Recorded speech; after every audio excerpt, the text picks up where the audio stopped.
This is the Philosophy and Religion Assessment Report for March 23rd, 2021. The first thing is not directly connected to the unit assessment, but University of Florida is having its 5th annual assessment conference on March 22nd, virtual of course, and I'll be presenting there with my piece on earning faculty buy-in with SAM, which is Simplification, Automation, and Motivation, which of course we've applied to our assessment as well. In terms of simplification of our process, we have simplified our data collection form, making it easier to understand, quicker to complete. There is, of course, with simplification a negative consequence, namely that there is some loss of information. So our early forms were quite long with lots of details, leading to many adjuncts when I would send them the forms, asking me like, what do we do? What is this information? Leading to a need for lengthy explainers because adjuncts are not familiar with the assessment process, and we get new adjuncts, pretty regularly, and so it's something new to them each time. So simplifying it helps us quite a bit because it's easier to understand, especially since we have, again, adjuncts and need something that they can understand quickly and complete quickly. But again, there is the price that we lose some information. So not as detailed, but easier to complete.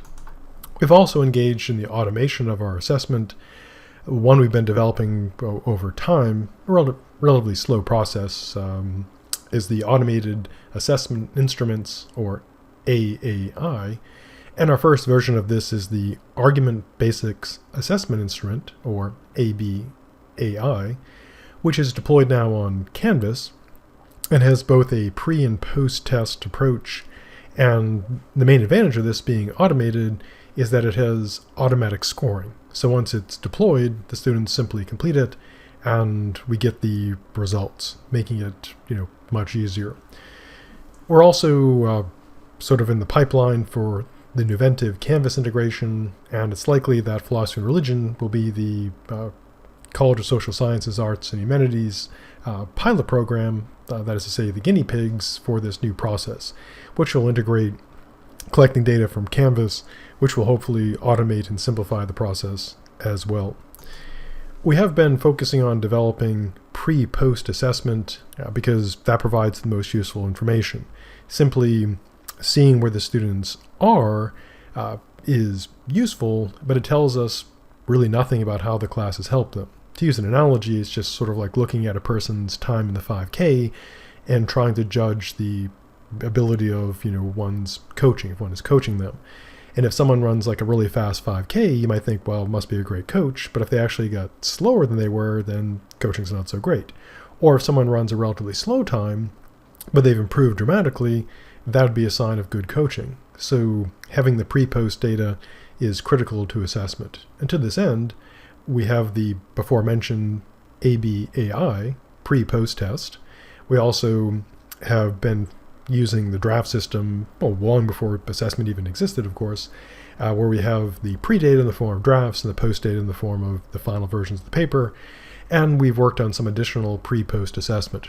Interestingly, one of our adjuncts, who's no longer with us, was developing some pre- and post testing for some philosophy skills, but that ended because they're no longer with us. So we're developing more of that on our own.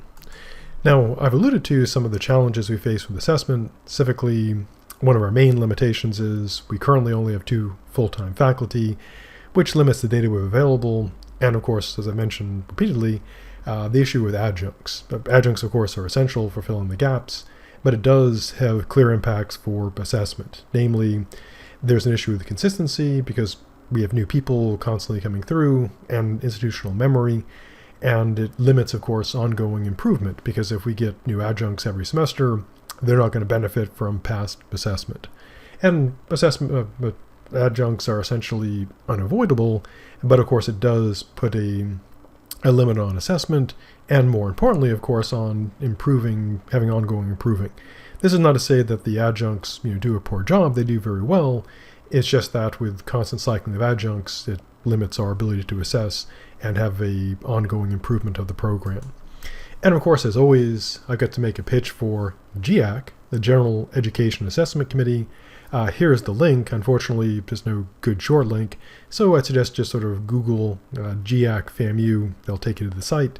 You can also go through the university's Office of University Assessment. How can you help GIAC?